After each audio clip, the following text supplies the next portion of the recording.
Good day, everyone. Good day, ma'am. I am Kathy P. Sasador from the Group 2 Reporter number 6. Today, we'll be discussing the Philippine-American War, which took place from 1899 to 1902. This was a very important time in our history as Filipinos fought for independence again from American rule.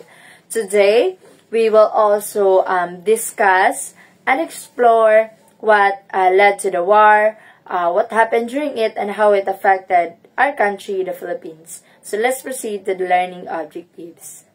So by the end of this lesson, we should understand the major battle during this war, especially the Battle of Manila, see how American culture started to influence Filipino culture.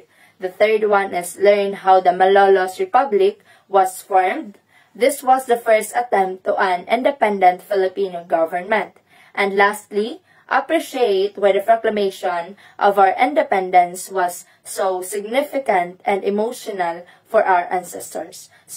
So these are our learning objectives. So let's proceed to the discussion. So let's start the discussion. So the slide 3, Abstraction, Treaty of Paris, and start off the war. I will not read now the PPT, but I will just simply and directly explain this one. So let's go back a bit. After the Spanish-American War in 1898, Spain lost, and as part of their agreement with the United States, they gave the Philippines to America, and this deal was made in the Treaty of Paris. But just before the U.S. officially accepted the treaty, fighting already began between Filipino forces led by Emilio Aguinaldo and the Americans. The Filipinos didn't want a new colonizer, they wanted a full independence. This war lasted 3 years. Around 4,200 American soldiers and more than 20,000 Filipino fighters died. But what's heartbreaking is that almost 200,000 civilians or ordinary Filipinos also died because of hunger, diseases, and violence. So, next. Abstraction, Spanish colonization. To understand why the Filipinos fought so hard for independence, we have to look even further back to when Spain first colonized the Philippines in 15s. Spain used our country mainly for farming and trade, especially with China and East Indies, for almost 300 years. The Spanish controlled our government, religion, and daily life. Even the Filipinos had already been trading with other countries like China and the Arab world before the Spaniards came. The Spanish colonization changed everything, how we live, how we believe, and how we governed ourselves.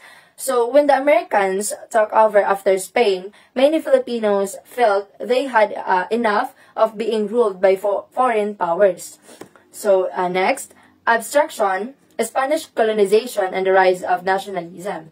During the Spanish colonization, the Spanish crown really wanted to control the Philippines closely. They replaced the encomienda system with their own crown officials to make sure everything was under control, like collecting taxes, defending the colony, and spreading Christianity.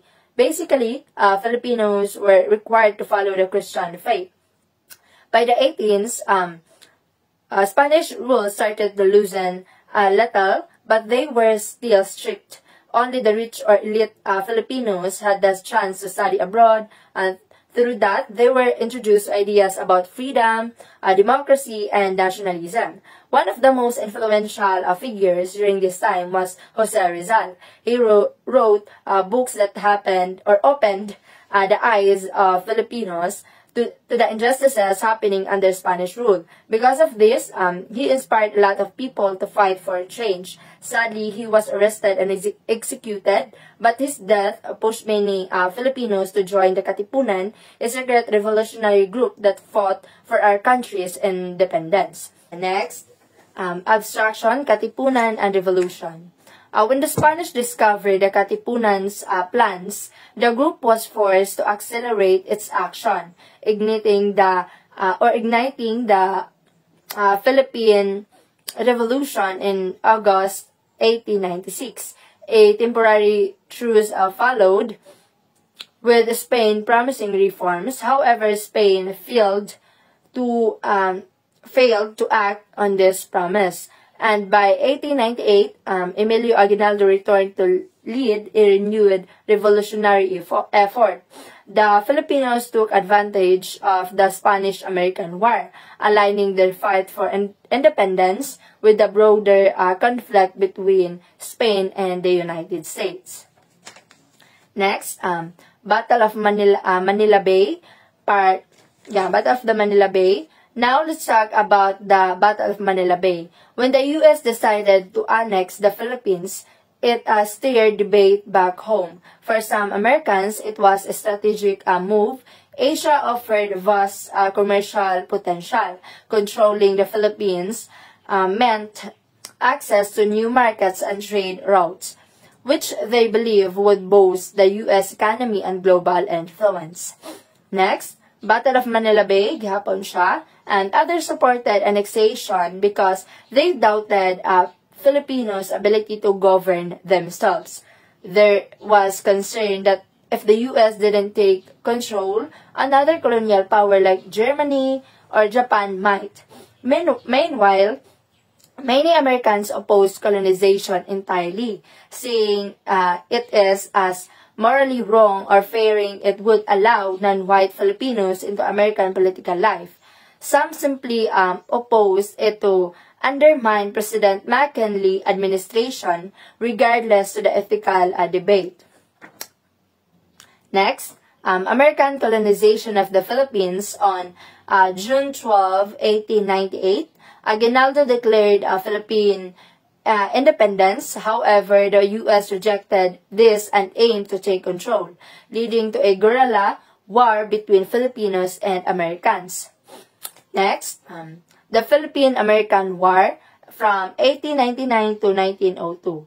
It started after the American troops fired on Filipino soldiers in America. It is deadlier than the Spanish-American War. 126,000 U.S. troops deployed, and death toll of 4,234 Americans and 16,000 Filipino fighters. Up to 200,000 Filipino civilians was died because of hunger, diseases, and both sides committed atrocities. Aguinaldo turned to guerrilla warfare after dissolving the America in 1899. Next, the slide 12. End of resistance and continued unrest. Emilio Aguinaldo captured in 1901, marking the end of organized resistance. Guerrilla uprisings continued, especially in Muslim regions, until 1913. U.S. established free trade in 1909, expanded further in 1913. Next, U.S. civil government in the Philippines. Civil government set up in 1901 with William Taft as governor. English made the official language, and here also is the arrival of 600 American teachers via USS Thomas, and the Catholic Church lost land which was redistributed. Next, toward Filipino self-rule is the gradual introduction of self-governance. And in 1907, elected Filipino legislature established, and it is also the time that early foundations for eventual independence. Next, consequence of American colonial rule. Spaniards gave large landholdings to the Catholic Church during their rule. Americans aimed to redistribute this land upon taking control. In 1904, the U.S. paid $7.2 million to the Vatican to acquire these properties. Small farmers or tenants didn't benefit. Land ended up with large landowners. Most small farmers couldn't afford the price or prove their previous ownership. Next is the road towards Philippine independence. Here is that June's law on 1916 promised future independence passed under President Wilson. Tidings McDuffie Act proposed a 10 year transition via Commonwealth government. Also in 1916, Philippine Autonomy Act or June's Law passed by U.S. Congress. Next is the slide 19, the Commonwealth government. Back in 1932, the U.S. government passed the Harry-Howes Cutting Act. It said that the Philippines could become fully independent by 1945, but only after 10 years of self-rule under the U.S. supervision. However, Manuel L. Quezon, a Filipino leader, didn't agree with this. He was worried about how it would affect our economy, especially with American tariff, and didn't like that it would let the U.S. keep naval bases here. Because of Quezon's influence in the Philippine legislature rejected the act. Next, establishment of the Commonwealth in 1935. When Manuel Quezon became president on November 15, 1935, the Commonwealth of the Philippines officially began. It had a strong leader, a single-house National Assembly, and for the first time since 1901, a Supreme Court made up entirely of Filipinos. But the Commonwealth faced problems too. Unrest among farmers, rising tensions in Southeast Asia, and doubts about how committed the U.S. really was to our full independence. Next, Manuel Luis Quezon. From 1990s to 1942, the Philippines was under American control. But in 1934, a law was passed allowing us to have our own government called the Commonwealth of the Philippines. Manuel L. Quezon became the first president. He was given some control over internal affairs and started leading changes during the American period. This was an important step toward finally becoming an independent country. Next is the Tiding-McDuffie Act and Quezon's presidency. The Tiding-McDuffie Act came in 1934 and was a revised version of the earlier Harry-Howes Act or Harry-Howes Act. It is still planned for Philippine independence but made changes, especially about U.S. military bases that addressed Quezon's concern. On May 14, 1935, elections were held and Quezon won. A Filipino government was formed, modeled after the U.S. system. Later that year, on November 15, Quezon officially became president, and a Commonwealth was launched with Filipino leaders running the government for the first time in decades. Good day, everyone. So, I'm Christopher James Pere, and I'm gonna report the American Legacy. So, what is American Legacy? So, American Legacy, this is the, like, they gave us, or we inherited from them. So, in government, they gave us democracy, or democracy. And the greatest legacy of the American gave us 3 branches, which is the executive, legislative, and judiciary. In education, public schools were opened up. So, in that day, the public schools were opened up. And then, the first teachers were called Thomasites because they came on board the USS Thomas. So, here, they called Thomasites because they come on board in the boat called USS Thomasites. There are about 500 plus American teachers that board in that boat and arrive in the Philippines and teach Filipinos English language and also to be a professional teacher. And then in the medium of instruction is English. So the language they use is English because as far as I know is the Americans prohibited us to use our native language. That's why they use English language. And then schools established. So the school that established in the time of American War is the University of the Philippines, Philippine Normal College, and other agricultural schools. Example of this is the University of the Philippines College Agriculture that located in Los Baños, Laguna. And then, in religion, Protestantism was introduced. So example of this is the Baptist, Methodist, Pentecostal, and Seventh-day Adventist. So there was a separation of the church and state. So as far as I know, in the Philippine Constitution of 1987, the church would not run the government, and the government would never tell the church what to teach. Ato lang. And then freedom of religion was practiced. So in that time, the freedom of religion was practiced. No, kung sa imong piliun, kung sa imong religion, na kay freedom ana. In infrastructure, transportation and communication was improved. So because the American built roads, streets, and bridges, and because of that infrastructure, the movement of products and services are more easy to transport. So boulevards, zone, districts, and centers of leisure were also established. And then the American architecture are still present today. So example of that is the PNU, Manila Hotel, and PGH. And then in entertainment, Hollywood movies became more popular.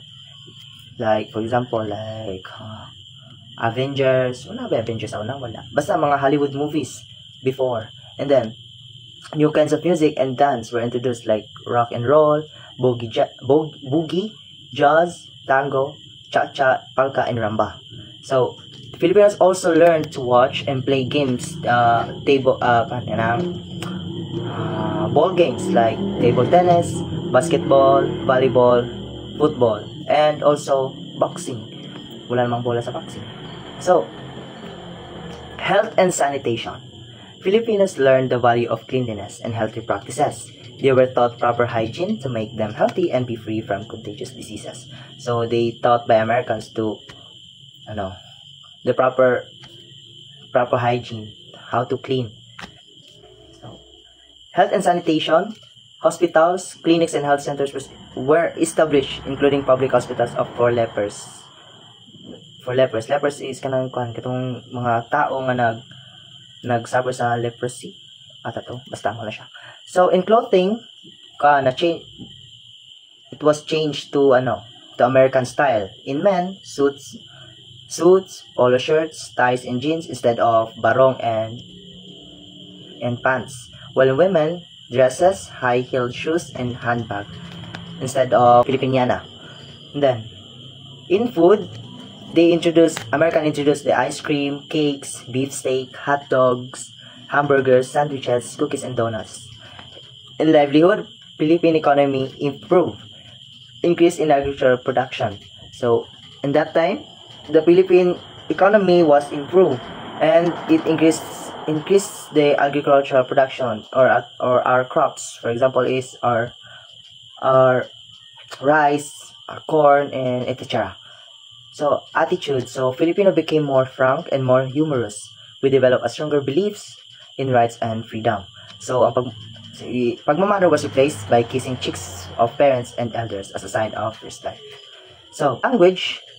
The English language was widely taught all over the country. So soon some English words became part of our vocabulary. Filipinos adopted American names like Charlie, Anna, Frances, and Cherry.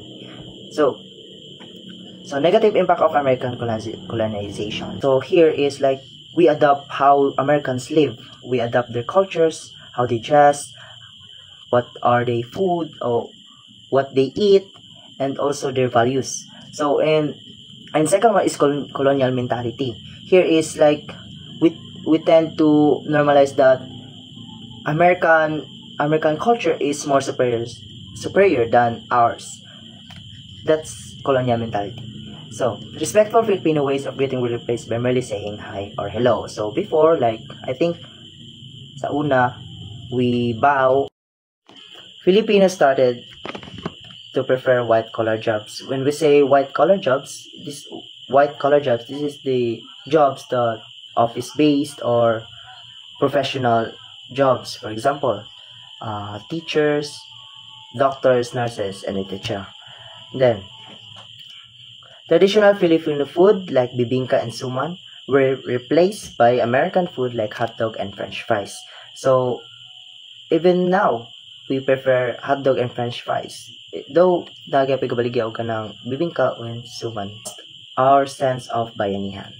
In summary, we seem to reject our own identity. So, let's go to after the Spanish-American War.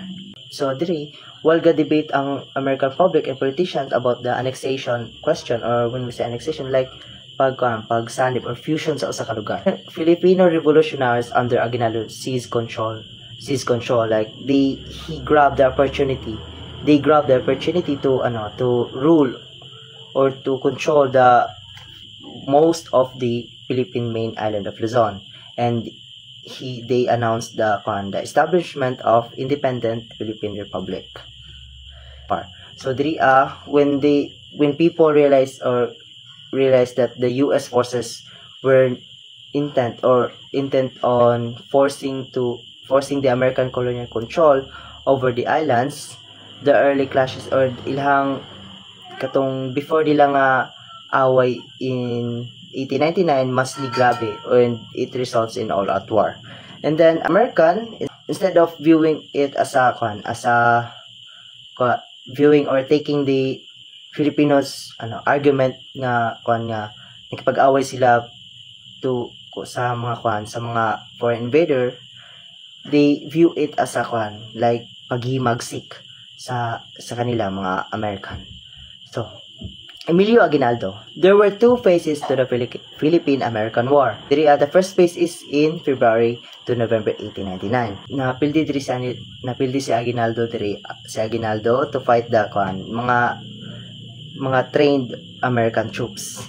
And then the second phase was marked by the Filipino shift to guerrilla-style warfare. When we say guerrilla-style, this is mga techniques like Nikki style or ambushed. So, it began in November of 1899, lasted through the capture of Aguinaldo in 1901 and into the spring of 1902, by which time most organized Filipino resistance had dissipated, or most of Filipino resistance were nag-fade away na, nawala na.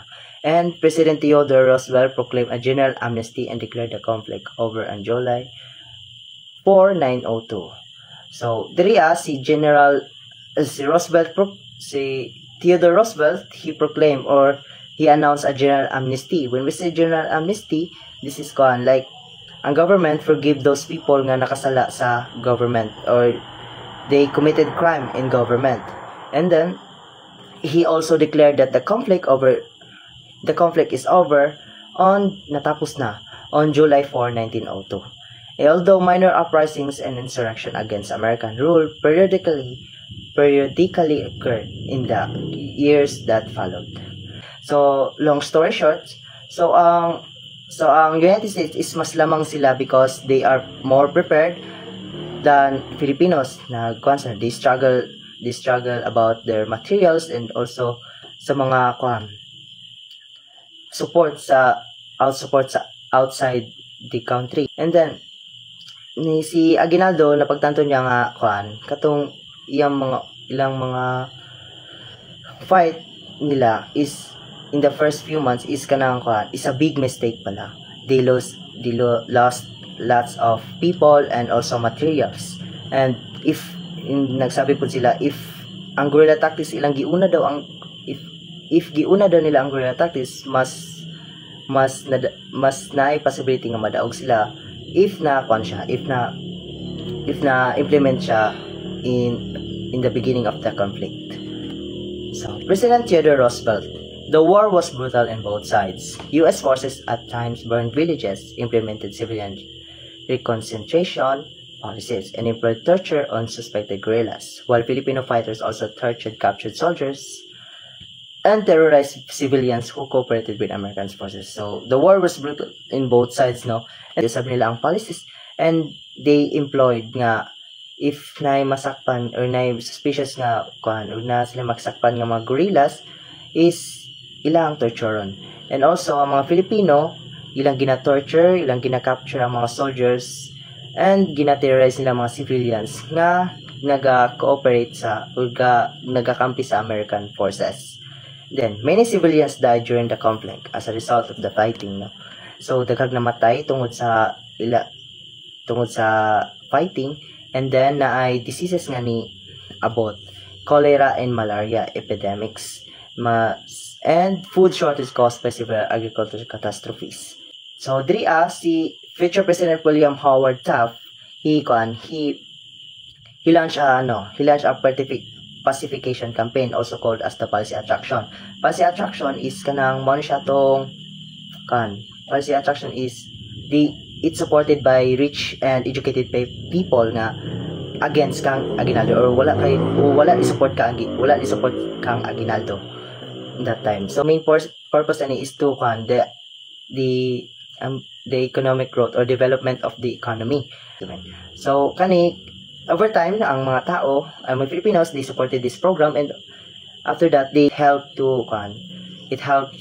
American to win towards Revolutionary Army of Filipinos. And so, in 1907, the Philippines convened its first elected assembly. Like,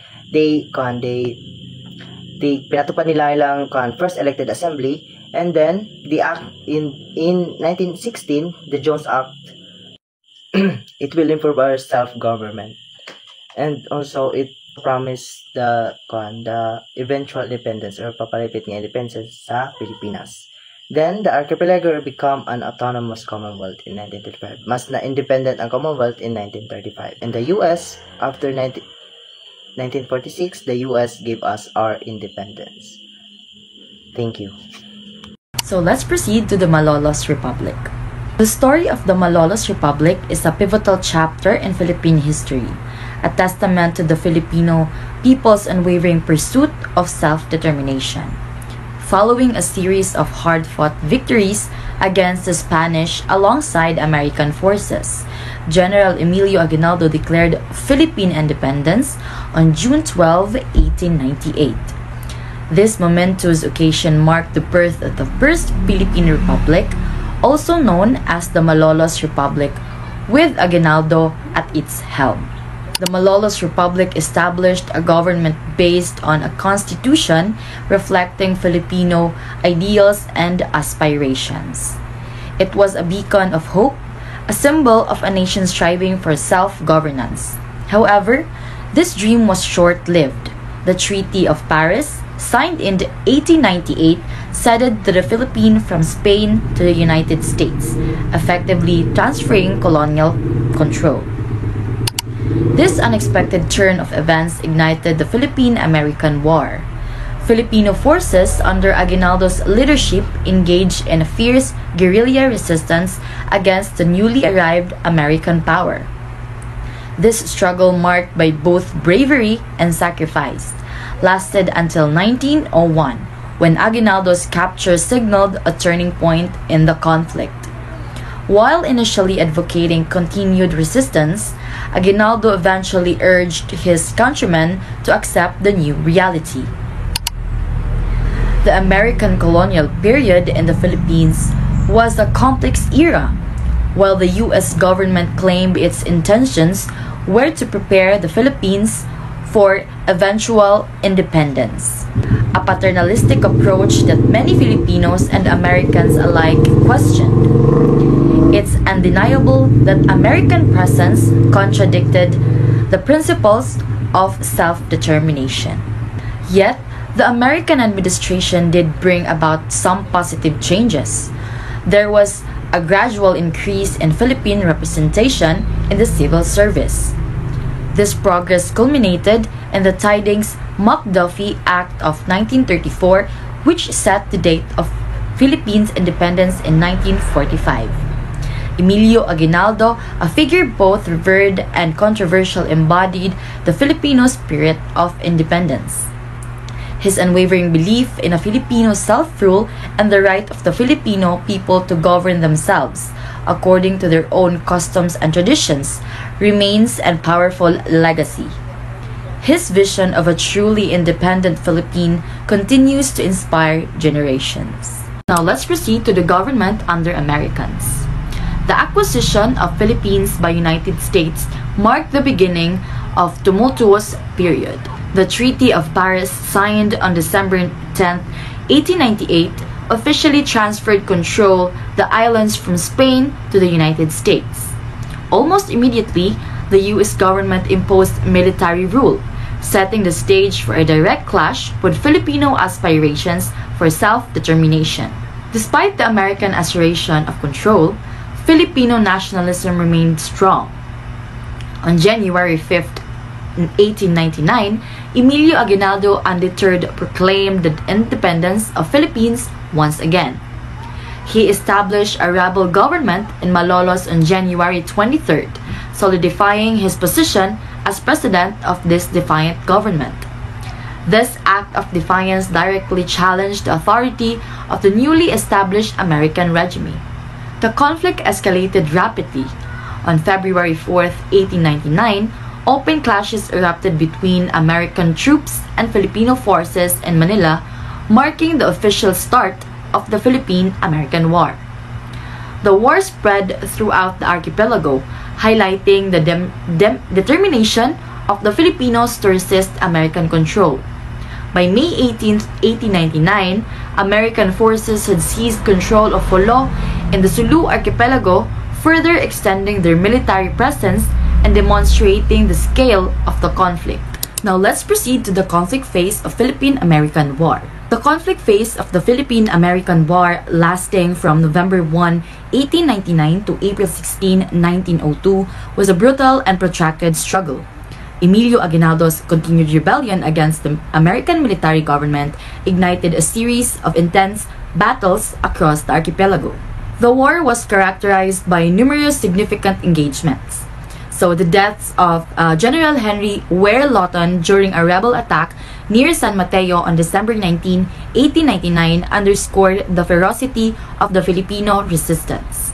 Subsequent clashes near Catubig, Cagayan de Misamis, and Pulang Lupa and Mabitak, among other locations, resulted in significant casualties on both sides, highlighting the widespread nature of the conflict.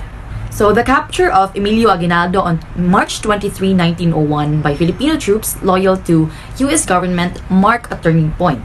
His subsequent oath of allegiance to the U.S. government on April 19, 1901 did not end the fighting. So the conflict continued with incidents like the Balinga Massacre on September 28, 1901, where American soldiers were ambushed, resulting in a significant loss of life. So, the American military's establishment of concentration camps in Batangas from January to April 1902 resulted in the tragic deaths of thousands of Filipinos. These camps, intended to suppress the rebellion, became symbols of the human cost of the conflict. So, the war finally concluded with the surrender of General Miguel Malvar on April 16, 1902. So the staggering human cost of this conflict, an estimated 200,000 Filipino deaths, along with thousands of American and Filipino soldiers, serves as a stark reminder of its devastating impact. Now let's proceed to the post-crisis of Philippines under American rule. So the period following the Philippine-American War from 1913 to 1941 witnessed a gradual shift towards greater Filipino autonomy. So the appointment of Francis Harrison as Governor General in 1913 marked the beginning of this transition. The rise of the Nationalist Party, or the Partido Nacionalista, consistently winning significant majorities in legislative elections throughout this era, demonstrated the growing strength of Filipino political organization and their determination to shape their own destiny. The passage of Jones Act in 1916 established a bicameral legislature, granting Filipinos more control over their internal affairs. However, the demands for complete independence continued. The Philippines Assembly repeatedly petitioned the U.S. Congress for full independence, reflecting the unwavering desire for self-governance. Despite Governor General Leonard Wood's veto of a plebiscite on independence in 1926, The movement for independence persisted. A major turning point arrived with the passage of Tidings-Macduffie Act in 1934. This landmark legislation promised Philippine independence within 12 years, setting a clear timetable for the end of American colonial rule. The act also led to the establishment of Commonwealth of the Philippines in 1935, a transitional government paving the way for full independence. Manuel L. Quezon, a prominent leader of the pro-independence faction of the Nationalist Party, was elected as the first president of the Commonwealth. The Commonwealth period saw significant progress in establishing Filipino self-government. Constitutional amendments further strengthened the institutions of the Commonwealth, culminating in the establishment of the Bicameral Congress. Manuel L. Quezon's re-election in 1941 with a resounding majority reinforced the public's support for his leadership and the path towards independence. However, the looming shadow of the World War II would soon cast a dark cloud over this promising period, interrupting the Philippines' journey towards self-determination.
The Philippine Independent Church. The time is ripe for the Philippine Church.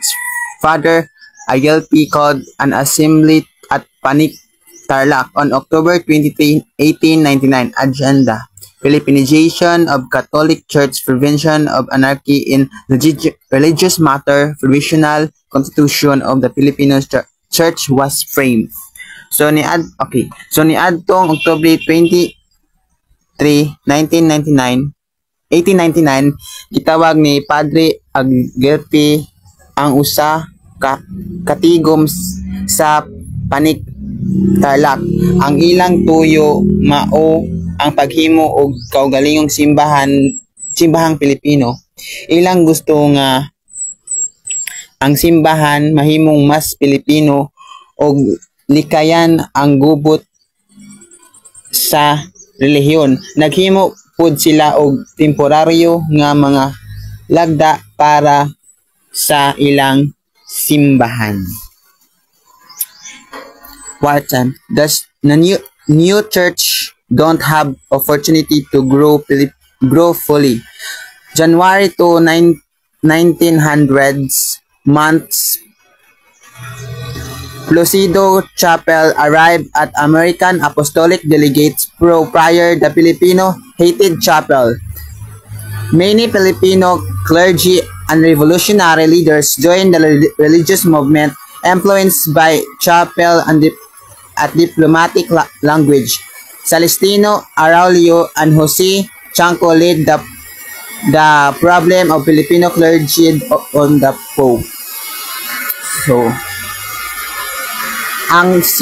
sa Enero, ang bagong simbahan wala na katubo sa tarong kay daghan pang mga problema. Sa Enero, January to 1900s miabot si Monsignor Placido Chapel, usa ka Amerikano nga gipadala sa Santo Papa. Siya kay father sa mga Kastilang pari. Mao nga daghang Pilipino ang nasuko niya tungod ani daghang Pilipinhong pari og mga leader nga sa revolutionary ang nisulmot o niabot sa mga bagong relihiyon. Tungod sa dili maayo nga pamaagi ni Chapel, Celestino Araulio og Jose Chanco mipadala og sulat sa Santo Papa aron ipahibalo nga ang problema sa mga paring Pilipino. Influenced by chapels and diplomatic language, Celestino Araulio and Jose Chanco lead the problem of Filipino clergy to the Pope. Tungod sa dili maayo nga pamaagi ni Chapel, sila Celestino Araulio og Jose Chanco mipadala og reklamo sa Santo Papa aron pahibalo ang problema sa mga paring Pilipino. August 3, 1902, Pascual H. Poblete scheduled a mass meeting at the Zorelia Theater. That same night, Isabelo de los Reyes Sr. called a meeting of his labor union at the Centro de Bellas Artes. Niadtong Agosto 3, 1902, si Pascual H. Poblete nagplano og dakong tigom sa Zorelia Theater niadtong gabhiuna. Usab si Isabelo de los Reyes Sr. nagtigom sa iyang mga kauban sa og trabahante sa Centro de Bellas Artes. Proposal to establish a Filipino church independent of Rome with Aglipi as the supreme bishop. So gihimo nilang bishops as ilahang supreme leader.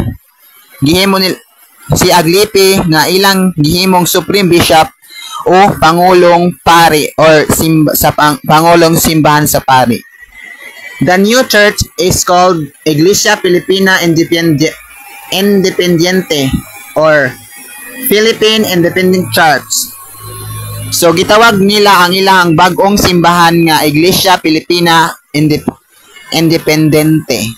Executive Committee: Trinidad H. Pardo, Fernando Maria Guerrero, Martin Ocampo, Manuel Artigas, Trinidad H. Pardo, Fernando Maria Guerrero, Adriano Garces, at G. Barlin, Manuel Rojas, Trebio Dominguez. However, they denied any connection with the Independent Church. Aglipi and the Jesuits. Dr. Leon Maria Guerrero and Joaquin Luna invited Aglipi to an interview and Jesuit House at Santa Ana, Manila. Father Francisco Forodada, he insulted the Filipino press that urged Alipi to continue the succession. To establish the Filipino Church independent of the Rome with Aglipi as the Supreme Bishop. So usa ka grupo nga gitawag nga Executive Committee nga sakop nila Trinidad H. Pardo, Fernando Maria Guerrero, Martin Ocampo, Manuel Artegas, Adriano Garces, G. Barlen, Manuel Rojas og Toribio Dominguez. Apan ilang gisulti nga walay sila'y kalabutan sa simbahan.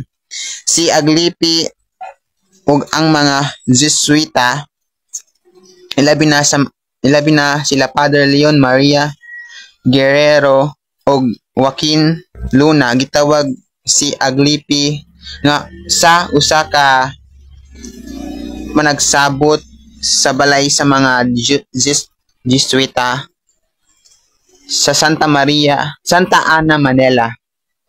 Sa gihapon, ang ilang sabot mao ang pagtukod og kaugalingong simbahang Pilipino nga dili konektado sa Roma or dili konektado sa Santo Papa.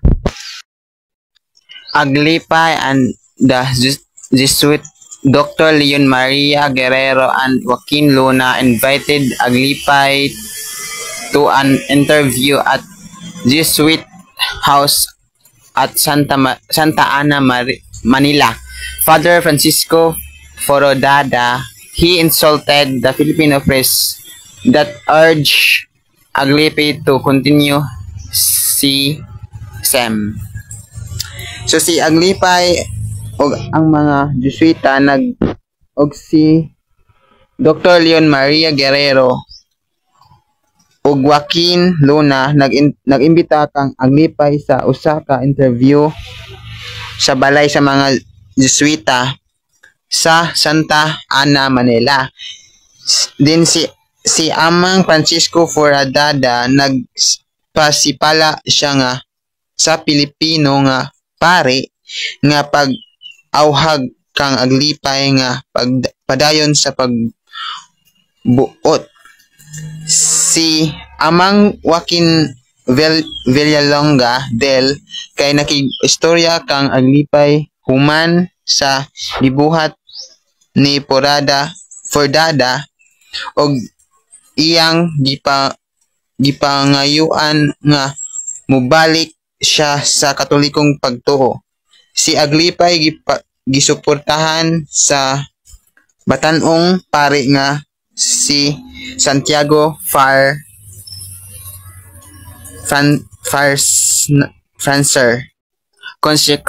Consecration of Aglipi.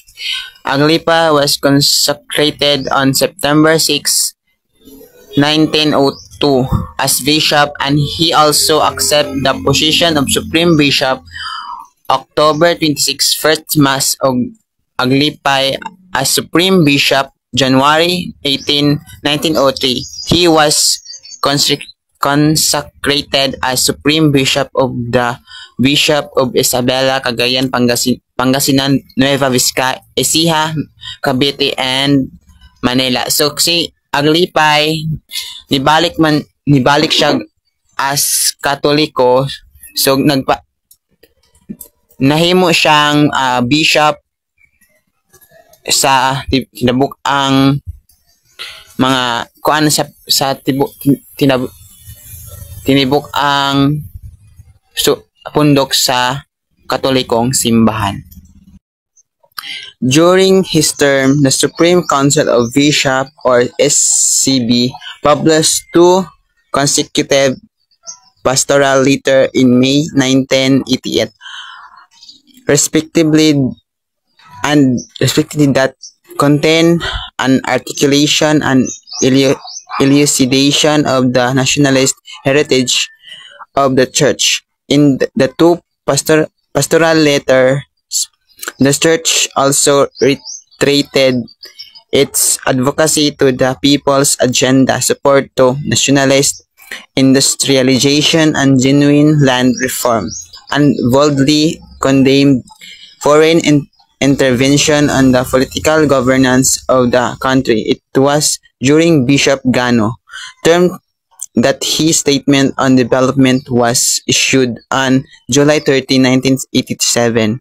The statement laid down the agenda of the Church for renewal on the various aspects of its organizational and institutional life.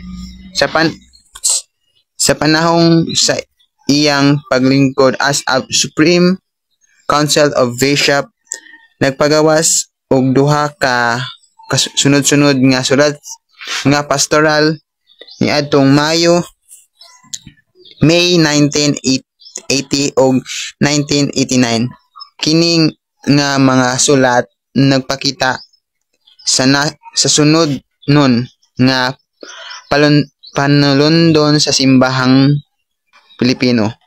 Niadtong Hulyo 30, 1987 gipagawas usab ang Statement on Development sa panahon ni Bishop Gano. Kini nga pahayag naglatid sa agenda sa simbahan alang sa pagbag-o sa laing-laing aspeto.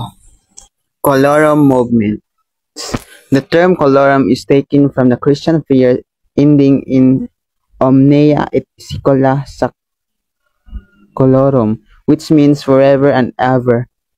Colorum was first given to the Cofradia in southern Tagalog, who broke away in Spanish authorities in 1831 in Surigao. The colorum was organized by Geraldo Andoy Lasala. It was a secret society. So, ang colorum na term is ikan siya sa Kristohanong pag-ampo. Mga pag-ampo nga ang iyang ipasabot is omnia et secula secolorum nga nagkahulugang hantod sa kahangturan. The colorum fought the longest starting from 1848 up to 1899, then joined the War of Independence and resumed the struggle after Aguinaldo. The supplied manpower and substantial financing to the General Malvar and continued on their struggle from 1903 to 1913 in Surigao. The colorum extended the fight against the Americans, or also known as the Colorum Uprising of 1924. Ang colorum is dugay jud siya, pinakadugay jud sa nga nakipag-away sa mga sugod sa 1848 to 1899. Then hantod nisamot na din sa mga kagawasan o nagpadayon sa nakipag-away sa mga kalaban human ni Aguinaldo. Epifanio San Juan 1986 to 2645 Fajen. The attacking band of the Colorum increased appeared from everywhere with their black flag and fire upon the men in the presidensya. Kay Epifanio San Juan, ang iyang libro ni adtong 1986, ang grupo nga nag-atake sa Colorum misulong kalit lang sila nga miabot gikan sa tanang dapit. Sumunod surprise attack or something like that. Nga then naggunit sila black nga flag or bandila aron makit-an nila laban sa mga tao sa presidensya. Land tenure system. During the American colonial rule, the Spanish feudal system was not dismantled through the system of land registration that favored the Filipino elite tenancy become more widespread. Land tenure system. During the American colonial period, the Spanish feudal system was not completely dismantled. Ang paglisto sa yuta mas pabor sa mga dato, the tenancy become more widespread. The hacienda system. The hacienda system keep the peasants in bondage. The landlord-tenant relation is ensured even after the institution of a democratic government. The hacienda system, the land-tenant relationship even after the establishment of a democratic government. Inilarawan ang sistemang kasama nga ang bag-uuma at magsasaka ang nagasupply ng mga gastuin. For example, like irrigation, land preparation, or etc. After harvest, the landlord ay bayaran ug ang nabilin ay ginapagati-hatian sa pagitan ng may-ari ng lupa at magsasaka. The buwisan system. Kasama system, the tenant cultivates the land with the landowner.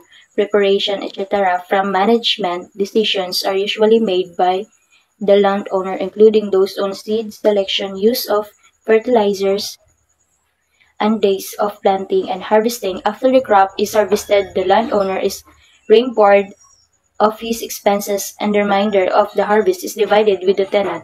The kasama system provides a degree of security to the peasant and fosters a reciprocal relationship between landlord and tenant. The buwisan system is a fixed rent system between leasehold tenants, and the landowner's rent is paid after each harvest. Kasagaran na ang pagpaupa ang mga bahin sa yuta. Then ang land tenure system in the buwisan system was a fixed rent system operates between the leasehold tenant and the landowner. The buwis or land rent is paid to the landlord after each harvest. It is a normal practice for leaseholders to sublease partially or totally someone also parcel. The first labor groups. On May 1, 1903, the first Labor Day celebration in the Philippines took place. It was organized by the Union Obrera Democrática de Filipinas, the first labor federation in the country. Thousands of workers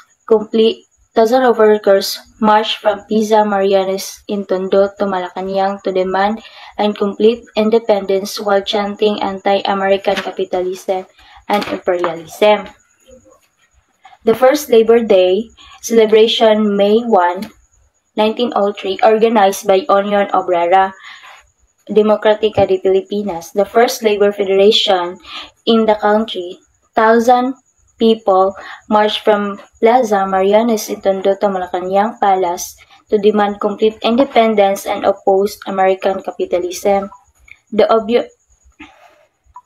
Union Obrera Democrática, founded on February 2, 1902, advocated for the rights of workers during the American occupation, and Isabelo de los Reyes, the leader, was arrested in August 1902 tungod sa sedition and pagrebelde, and also Dominador Gomez succeeded him and lead the first Labor Day celebration. the first labor groups. Later on, April 8, 1908, the Philippine Assembly passed a bill making the first day of May Labor Day a national holiday.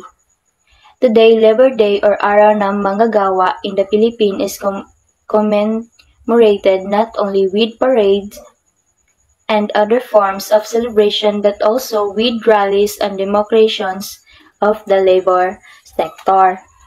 In the labor groups, it details the establishment of May 1st Labor Day as a national holiday in the Philippines on April 8, 08. Dili lang parade ilang gina-celebrate, kundi nagrally and nag-demonstration of the labor sector pod sila. It emphasized the role of workers as partners with the government in economic development and positive social change. The extension between communism and socialism. Ang communism isang mas mataas at mas maunlad na anyo, and while for socialism is sa mga nagsuporta.